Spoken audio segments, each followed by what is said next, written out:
kita harus senantiasa sadar menyadari hadirnya Tuhan dalam alam semesta dan segala bentuknya.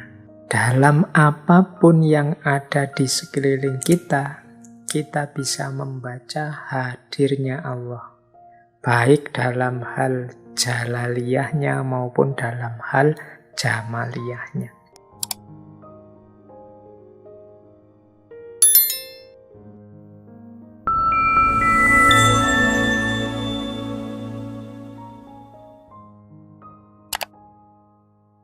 Assalamualaikum warahmatullahi wabarakatuh.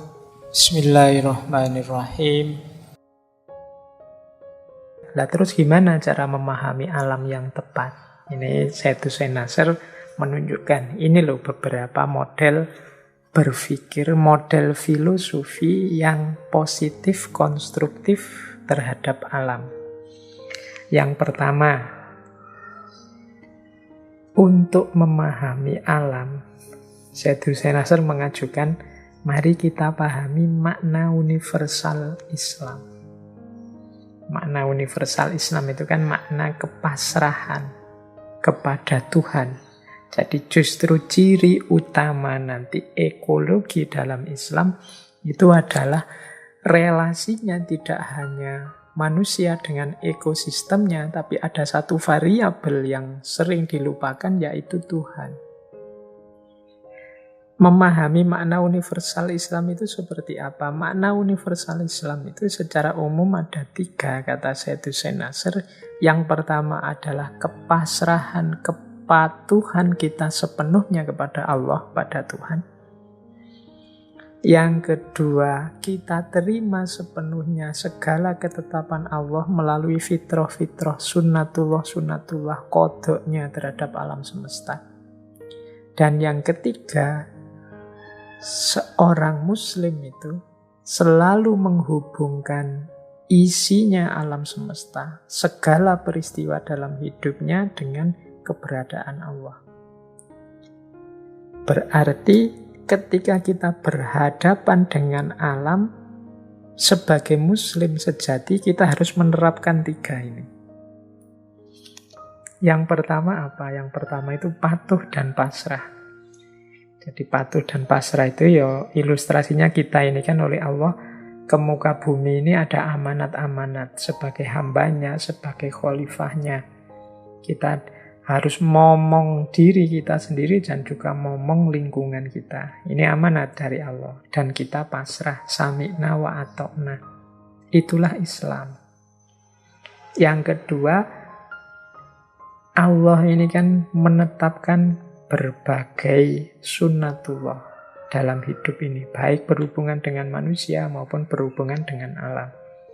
Ada rumus-rumusnya, ada patokan-patokannya. Ini namanya sunnatullah. Kita terima sunnatullah itu, kita pedomani, kita manfaatkan untuk mengelola hidup kita. Itulah Islam. Jadi kepasrahan kita, penerimaan kita terhadap segala ketetapan Allah. Jadi ekosistem lingkungan di mana kita hidup ini kan amanat-amanat Allah yang harus kita kelola. Masing-masing anggota ekosistem ini punya karakter sendiri, punya wataknya sendiri, punya cirinya sendiri. Ya kita terima, kita pahami, dan kita penuhi. Itulah Islam. Misalnya di lingkungan kita ini ada tumbuhan apa, ada binatang apa yang hadir, ada. Kita harus ngerti sunnatullah semuanya, kemudian kita penuhi. Oh, di rumah saya ada kucing, Mbak. Kalau kucing itu makanannya ini, kan sunnatullahnya. Kalau ikan makanannya ini. Kalau tanaman ini harus kena matahari. Kalau yang itu harus tidak kena matahari. Kalau ini disiram 2 kali, kalau itu disiramnya sekali. Ini sunnatullah yang harus kita pahami dan kita terima. Dan kita penuhi hak-hak semua yang ada di ekosistem kita sesuai sunnatullahnya, itulah Islam.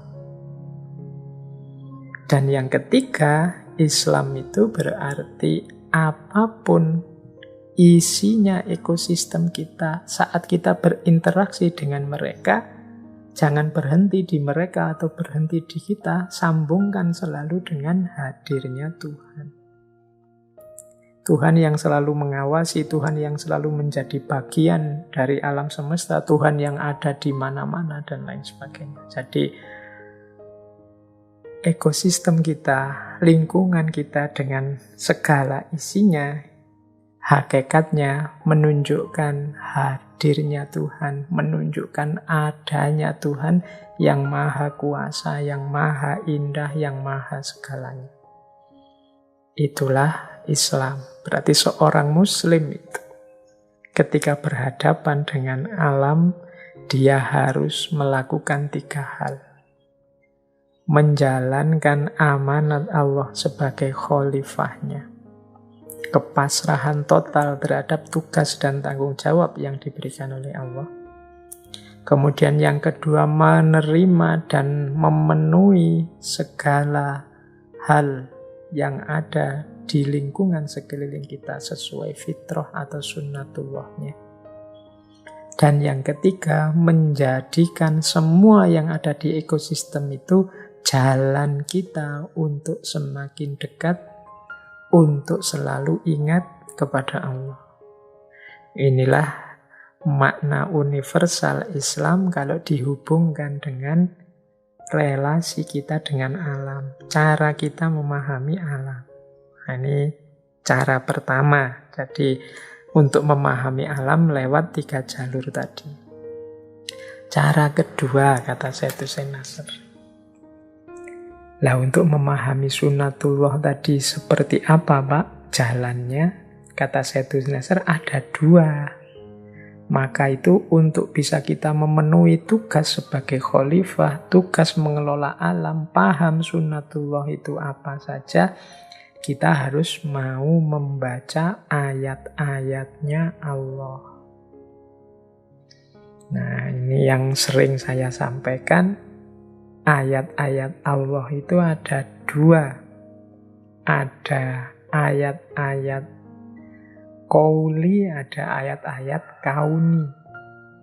Ada ayat-ayat tadwini, ada ayat-ayat takwini. Nah, ada 2 pedoman untuk kita memahami sunnatullah, yaitu membaca ayat-ayatnya. Yang pertama ayat tadwini. Tadwin itu ayat yang dikodifikasi, yang dijilid, yang ditulis. Adanya dalam Al-Quran. Bentuknya tertulis, isinya huruf-huruf. Cara menggali maknanya pakai Iqra. Dari situ kita dapat pengetahuan dan kesadaran tentang ketuhanan. Nah, ini bacaan pertama. Ayat tadwini Al-Quran. Nah, di situ juga banyak petunjuk, banyak isyarat tentang bagaimana cara kita bersikap di hadapan alam. Ini yang gaya pertama, ayat-ayat pertama. Tapi jangan lupa juga ayat-ayat tadwini itu 50%. 50%-nya lagi ayat-ayat takwini. Ayat-ayat takwini itu alam semesta. Kalau Al-Quran tertulis, kalau alam semesta ini tergelar. Kalau bahasanya Al-Quran itu kita disuruh membaca ayat takwini itu misalnya di surat Al-Ghoshiyah itu kan. Afala yanzuruna ilal ibili kaifa khuliqat wa ilas samai kaifa rufi'at wa ilal ardi kaifa sutihat wa ilal jibali kaifa nusibat. Ini membaca alam. Coba kamu baca mengapa gunung itu, bagaimana dia dipancangkan, bagaimana bumi digelarkan, bagaimana langit ditinggikan. Ini membaca ayat-ayat alam. Dari situ kita paham mekanisme alam yang disebut sunnatullah tadi. Ayat-ayat takwini isinya maujudat. Maujudat itu realitas alam semesta. Metodenya sama, Iqra, tapi Iqra-nya berbeda. Yang satu Iqra membaca huruf-huruf, yang satu Iqra membaca realitas. Makanya ulama itu Tidak hanya orang yang ngerti agama, tapi orang yang ngerti sains, ngerti alam semesta, memahami realitas, itu bisa juga disebut ulama. Orang yang berilmu. Ada yang ahli ayat-ayat tadwini, ada yang ahli ayat-ayat takwini. Dua-duanya ulama.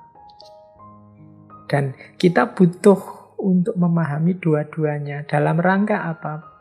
Menambah wawasan kita dan kesadaran ketuhanan. Mengapa sih Pak kok selalu butuh kesadaran ketuhanan? Ya karena hidup kita ini innalillahi wa ilaihi roji'un. Arahnya tetap orientasinya harus Tuhan. Alam semesta sekeliling kita itu amanat dari Allah untuk kita kelola sehingga Allah ridho pada kita dan kita semakin dekat padanya. Jadi cara membaca alam yang kedua pakai metode ayat-ayat tadwini dan takwini untuk kita memahami sunnatullah. Baik, kita lanjutkan ke gagasan-gagasan intinya sehubungan dengan alam.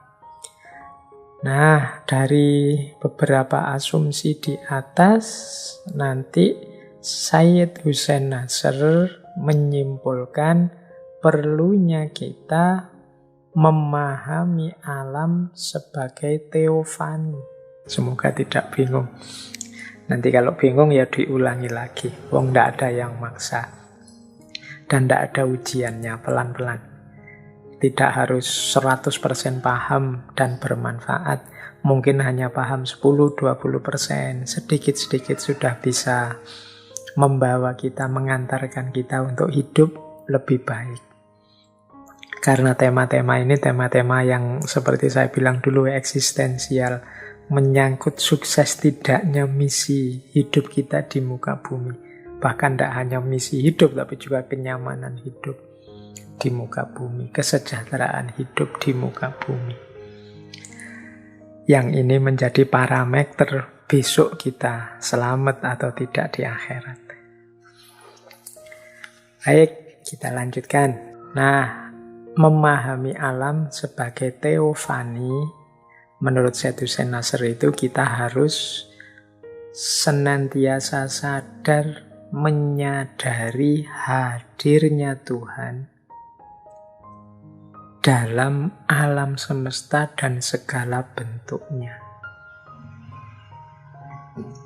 Dan kata Sayyid Hussein Nasr, menyadari hadirnya Tuhan di tengah alam semesta, inilah nanti bagian dari kesadaran tauhid.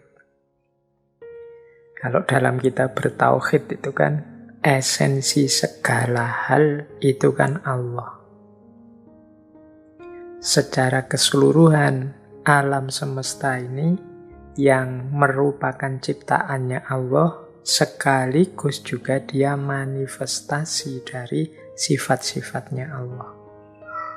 Termasuk manusia. Dalam apapun yang ada di sekeliling kita, kita bisa membaca hadirnya Allah. Baik dalam hal jalaliyahnya maupun dalam hal jamaliyahnya. Jalaliyah itu kekuasaan, keagungannya, jamaliyah itu keindahannya.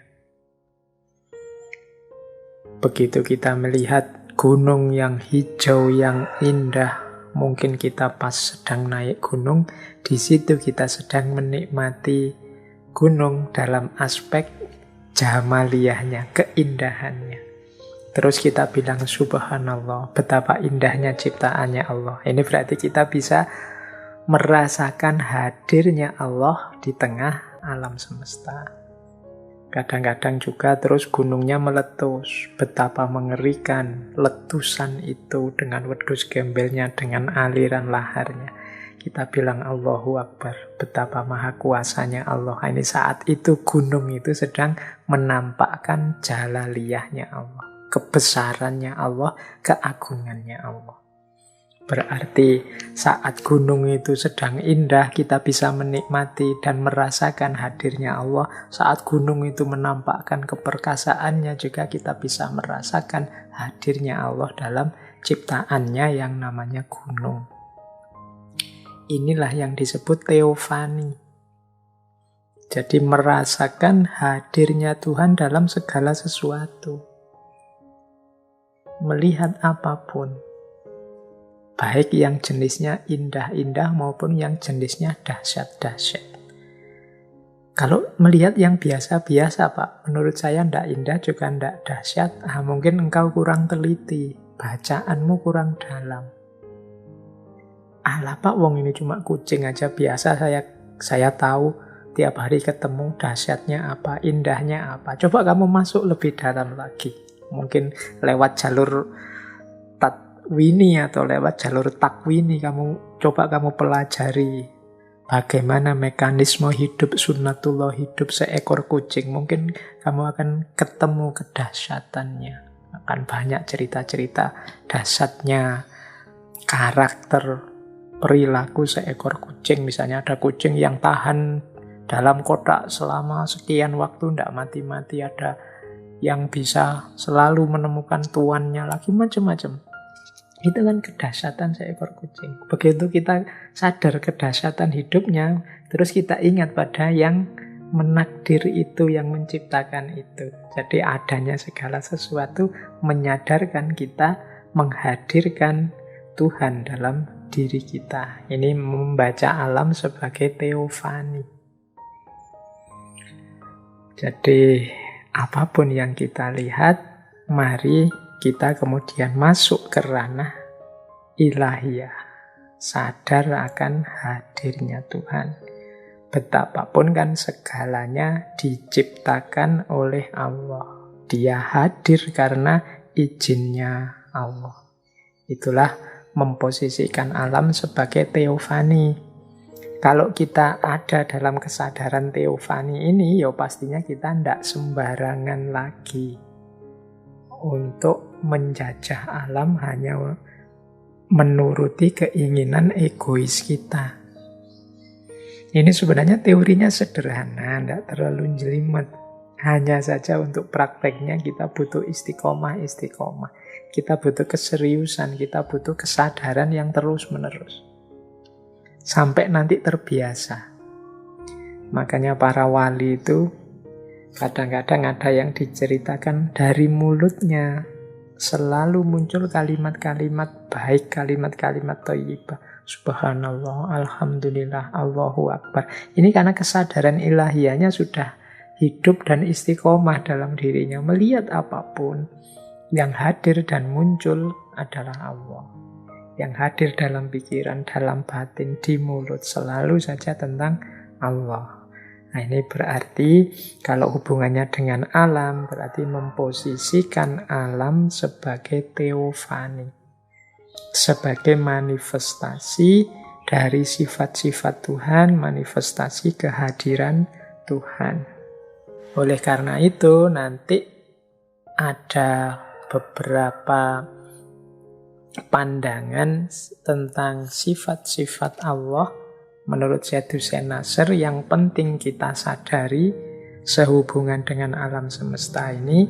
Yang pertama adalah huwal awwalu wal akhiru wal zahiru wal batinu dan juga al muhit.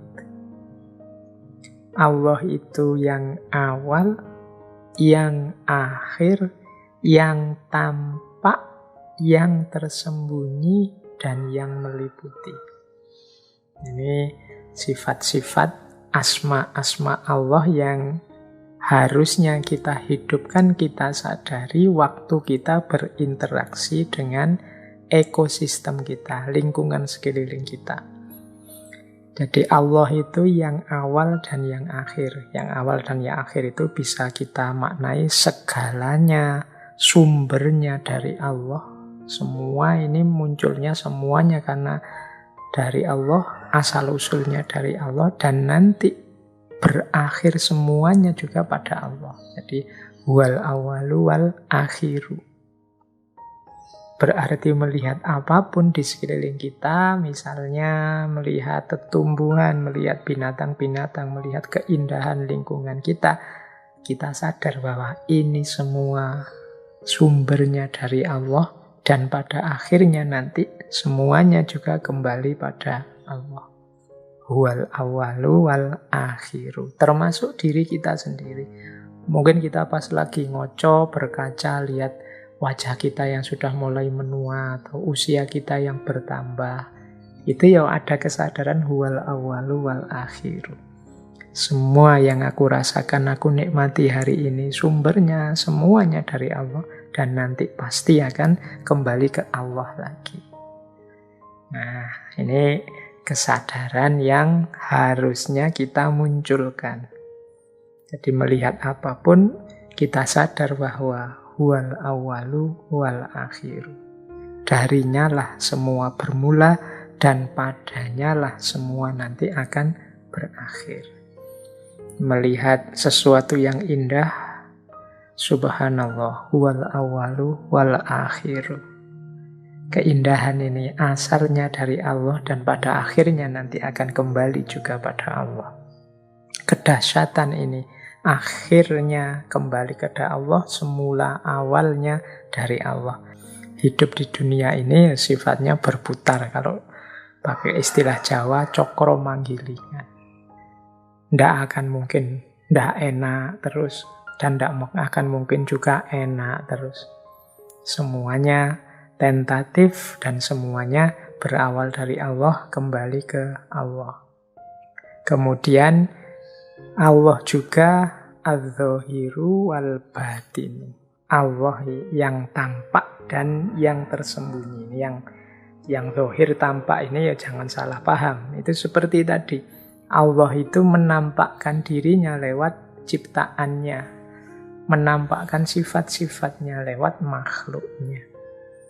Sehingga ketika kita melihat sesuatu, kemudian muncul kesadaran, wah ini dari Allah. Itu kan level zahirnya sesuatu mengingatkan kita kepada Allah. Dan juga tersembunyi ya kita tidak tahu Allah itu seperti apa. Laisa kamitslihi syai'un. Jadi ini seperti kontradiksi. Kok ada tampak sesuatu yang maha tampak, tapi kok sekaligus maha tersembunyi. Maha tampak manifestasi-manifestasi keberadaannya. Apapun yang ada di sekeliling kita, di muka bumi, di alam semesta ini adalah manifestasi dari keberadaan Allah. Sekaligus Allahnya sendiri maha tersembunyi. Jadi kita sama sekali tidak tahu apalagi tentang zatnya. Jadi itulah adz-dzahiru wal batinu. Allah yang tampak di mana-mana, tapi sekaligus maha batin. Sama sekali tidak tampak. Dan yang terakhir, Allah yang maha meliputi. Kalau ini sebenarnya lanjutan dari yang tampak tadi. Mengapa sih Allah kok maha tampak, kelihatan di mana-mana ya? Karena Allah itu meliputi. Bikulli syai'in muhit.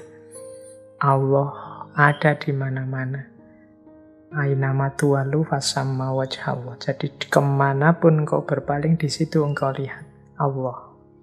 Lihat Allah itu tidak harus kok kemudian, oh ini toh Allah itu ya kayak lihat yang material, ya pasti tidak begitu. Tapi kalian memalingkan wajah kemanapun, di situ ada manifestasi kehadiran Allah. Baik dalam aspek jalaliyah, keagungannya, maupun dalam aspek jamaliyah, keindahannya.